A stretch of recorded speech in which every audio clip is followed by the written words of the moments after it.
Last night against the Mavericks, Chris Kaman of the LA Clippers had 9 points and 13 boards in a heartbreaking loss at the buzzer. Now, the Clips might be struggling, but Kaman continues to have a breakout season, 28 double-doubles in his first 33 games. It's as if it's all suddenly begun clicking in this his 5th season. But as Rick Bucher of ESPN The Magazine shows us, it may not be Kaman's game, but the head that he brings to it that is making the huge difference. If you're a parent or a child or somewhere in between, Chris Kaman has something to tell you. And he's even willing to do it if you're on the other side of the country from his bedroom in California. Obviously, you guys probably know I play in the NBA. This is my 5th year. His message is as intimate, honestly, like I'll go home sometimes and cry at night, as it is inspirational. It's completely changed the way I play basketball. The physical gifts, soft hands, quick feet, good balance, have always been there for the Michigan native taken 6th in the 2003 draft. But he was 7 feet of coaching frustration. I would forget a lot of stuff in the timeouts. I mean, my plays, Coach Dunleavy would be all over me. Like, how could you not? I just drew it up right in front of you 5 seconds ago. So, if you want to know why he's suddenly playing like an all-star for the first time, start at the top. Kaman was diagnosed with attention deficit disorder when he was a child.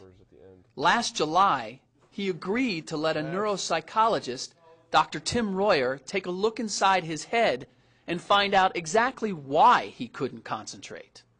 Here's somebody who was diagnosed at 2.5 with ADD, put on medicine at 3.5 for ADD, and he doesn't even have it. It's disappointing that I couldn't have learned about this when I was 5 years old, 7 years old, when I was in school and out of control, and the teachers were trying to figure out what was going on. What you're seeing right now is all the different brain waves within Chris's brain. Royer evaluates his patients on the size and strength of those various brain waves. With Kaman, he found a high beta count, meaning there were brain waves running too fast and strong, the opposite of someone with ADD. So Royer created a training program in the same way Kaman's coaches might. Only this one teaches him how to regulate his breathing and heartbeat, allowing his brain to recalibrate itself. When Kaman's brain emits the desired balance of waves, the graphic moves and the music plays. When we're doing the training, think of the model of a speedometer where the car can go really fast or it can go really slow. In Chris's case, the brain was going really fast, and what we wanted to do was make him aware of when he was going too fast. Much like when you're driving in the car, you're not really thinking, am I going 46 or 47, but you are aware when you go 75 or 80 miles an hour.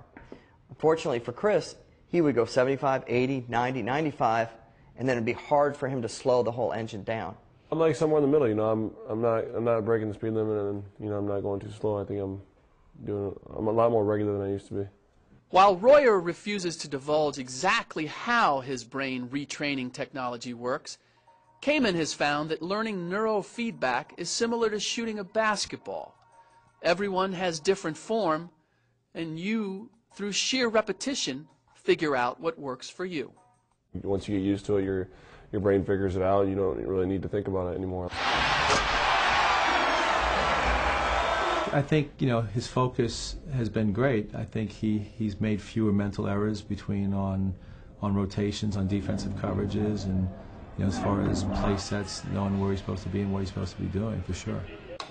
Having a brain in constant overdrive can pose problems off the court as well, especially if you have a high-limit credit card. You have all this money, and you never had it before, and you just want to buy stuff, but I had no self-control in that area, and I could definitely tell a change in that when I was, you know, just after like 3 weeks, a short time of doing it. When you look back, you were taking what they Nope, gave you, Ritalin and then Adderall. What did that feel like? Now that you know what you know about your brain? Yeah. Now that I know, you know, I can't change the past, you know, so I'm just happy to be able to, you know, have found out about it now and be able to work on my future and help other people's futures. Royer estimates there are millions misdiagnosed with ADD. For Kaman, it meant being labeled a poor student and a troublemaking jock in high school.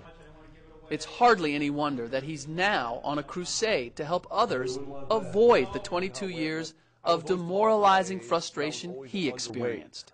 People always made fun of me, why you got to take this pill to be a regular person, you're not regular. If I can help one person, like, that's kind of like what I'm here for, I mean, I think I have a platform and I'm trying to use it to help other people. Rick Bucher of ESPN The Magazine reporting. An estimated 3.5 million youngsters in this country take prescription medication for what has been diagnosed as attention deficit disorder.